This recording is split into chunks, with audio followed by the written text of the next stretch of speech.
माननीय जिला अध्यक्ष ज्ञान सिंह जी गुजर जी के साथ सम्माननीय भाजपा के प्रत्याशी हजारीलाल डांगी जी और विशेष अतिथि के रूप में उपस्थित हमारे सुसनेर के पूर्व विधायक माननीय मुरली पाटीदार जी, गुजरात के विधायक जी और किसान मोर्चा के अध्यक्ष सम्माननीय दिनेश पुरोहित जी, सम्माननीय मंच और उपस्थित सभी कार्यकर्ता, मतदाता, बंधुओं, बहनों, सभी बात शुरू करूं उसके पहले एक जय घोष लगाएंगे। जय श्री राम।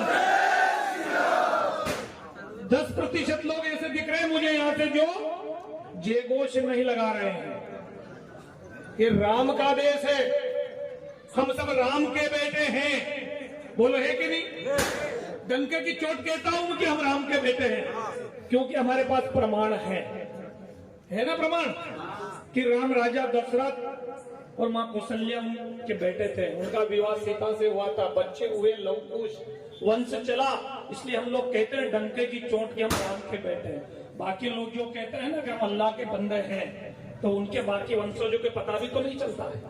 इसलिए हमारा जय घोष सिंहनाद ऐसा होना चाहिए कि तुलसीदास जी ने रामायण में चौपाई लिखी है, सुंदरकांड में आती है, सबने पढ़ा होगा। वो चौपाई ऐसी है कि चलत महाधुनि गर्ज सिभारी गर्भ स्त्र वही निश्चर नारी। हनुमान जी महाराज ने लंका में ऐसा सिंहनाद किया था कि लंका में रहने वाली सारी गर्भवती राक्षसियों का गर्भ गिर पड़ा।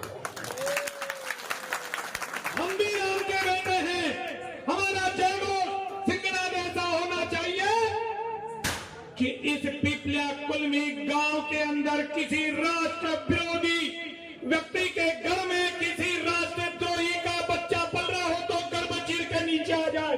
बोलिए सभी जय श्री राम, जय श्री राम, जय श्री राम। बंधुओं, समय कम है, मेरा को बात करने का भी कम है, चुनाव होने में भी कम है। 17 तारीख में 1 हफ्ता बचा है, 3 दिन दिवाली के चले जाएंगे। लड़ाई बड़ी है, ये महाभारत के युद्ध जैसा युद्ध है, हम रणभूमि के अंदर है अभी और इस रण को जीतना है क्योंकि ये लड़ाई साधारण लड़ाई नहीं है, ये अकेले हजारी महाराज की लड़ाई नहीं है, ये जिला अध्यक्ष अकेले ज्ञान सिंह जी की भी नहीं है, ये पिपलिया कुलमी के लोगों की भी नहीं, ये सारे सनातन धर्म को मानने वाले प्रत्येक व्यक्ति की लड़ाई है क्योंकि हमारी लड़ाई धर्म और अधर्म की लड़ाई है। एक तरफ राम जी का मंदिर बनाने वाले लोग हैं तो दूसरी तरफ राम विरोधी, राम द्रोही लोग। हमारे 2.25 करोड़ सनातनियों के आराध्य प्रभु राम का मंदिर अयोध्या में बनना चाहिए, सब चाहते हैं, बन रहा है, लेकिन ये वही कांग्रेस है जो राम मंदिर का विरोध करती थी। इस कांग्रेस ने दिल्ली के सुप्रीम कोर्ट में मंदिर नहीं बने, इसके लिए 25 वकील खड़े करे थे। जब प्रियव्रत सिंह तुम लोगों से बात करने आए, वोट मांगने आए, पूछना प्रियव्रत सिंह जी, तुम अगर राम के बेटे हो, राम को मानते हो तो राम मंदिर के विरोध में तुम्हारी इंपॉर्टेंट भाभी जी ने 25 वकील क्यों खड़े करे? वही कांग्रेस है जो सबसे बड़ा झूठ बोलती है। मैं कहता हूं देश की सबसे झूठी पार्टी है वो कांग्रेस है।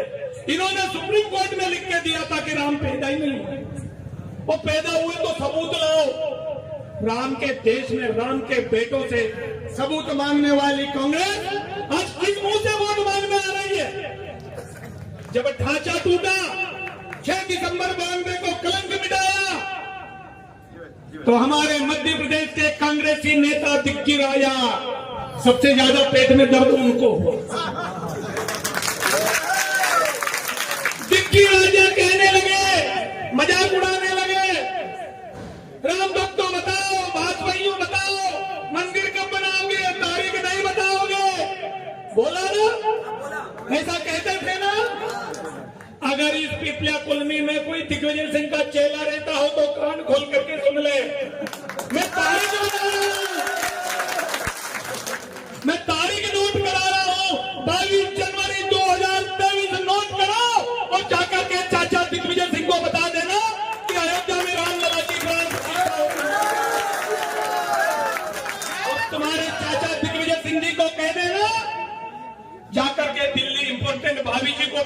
लगाते जरा तारीख, क्योंकि वो राम को नहीं जानती, रोम में पैदा हुई है, इसलिए राम का विरोध करती है। ये रामद्रोही कांग्रेस है, ये राष्ट्रद्रोही कांग्रेस है। हमारी लड़ाई धर्म अधर्म की लड़ाई है, राष्ट्रवादियों और राष्ट्र विरोधियों की लड़ाई है, आतंकवादियों को समाप्त करने वाले और आतंकियों का समर्थन करने वालों के बीच की लड़ाई है।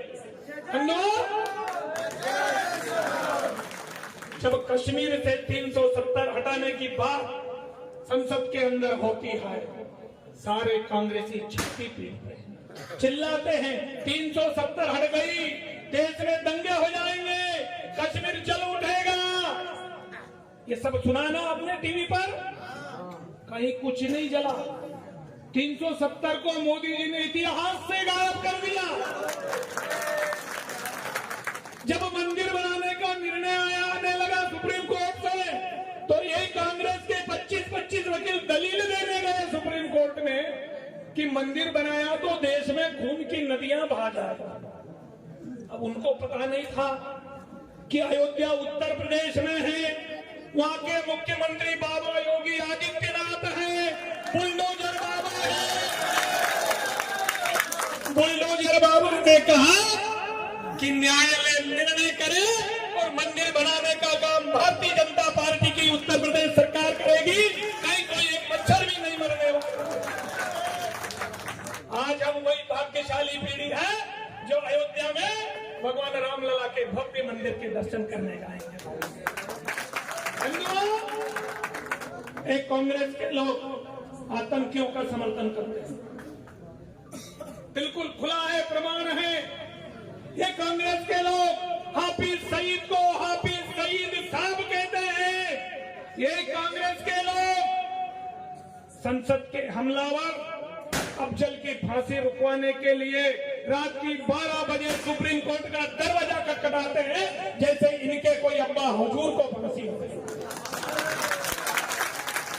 ये वो कांग्रेस है दोगली जो झूठ का बुलंदा लेकर के आती है। मध्य प्रदेश में पहले एक मुख्यमंत्री हुए थे कपटनाथ 15 महीने के लिए, ध्यान है ना? बड़ा झूठ बोला था, हम 2 लाख रुपये माफ करेंगे किसानों के। और वो एक इंपोर्टेड भाभी जी का युवराज राहुल गांधी,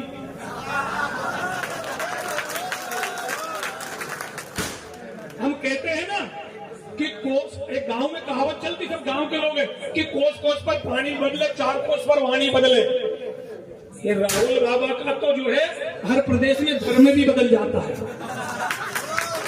वो केरल में टोपी पहन करके प्रचार करते हैं, वोट मांगते हैं। गुजरात के विधायक जी बेटे बता रहे थे, गुजरात गए थे तो कोर्ट के ऊपर जनेऊ पहन के चले गए। अभी मध्य प्रदेश आएंगे तो भगवा चोला भी पहन सकते, ₹2 है। ऐसे अवसरवादी हिंदू, मौसमी हिंदू और राहुल गांधी उंगली पर गिना रहे थे 1 से लेके 10 तक कि 10 दिन में कर्जा माफ नहीं करा तो मुख्यमंत्री बता देंगे। किसान बेचारे इंतजार करें, 10 दिन अब निकले, 10 महीने निकल गए, 15 महीने निकल गए, ₹2 माफ नहीं करा। फिर वही झूठ लेकर के आपके बीच आ गए, क्यों कर्जा माफ करेंगे? इनके बहकावे में आना नहीं, बेवकूफ बनाते हैं, झूठ बोलते हैं। इसलिए हमको आने वाली 17 तारीख को ऐसा बटन दबाना कि जब तुम अयोध्या में रामलला के दर्शन करने जाओ तो रामलला से नजरें मिला सको।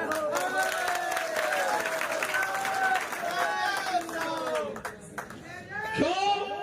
क्योंकि हमारे एक वोट से यदि राम मंदिर बन रहा हो, हमारे एक वोट से धारा 370 हट रही हो, तो कोई महंगा सौदा है क्या? अच्छा आप लोग एक बात बताओ, देश के अंदर मोदी जी की सरकार नहीं होती तो धारा 370 हटती क्या?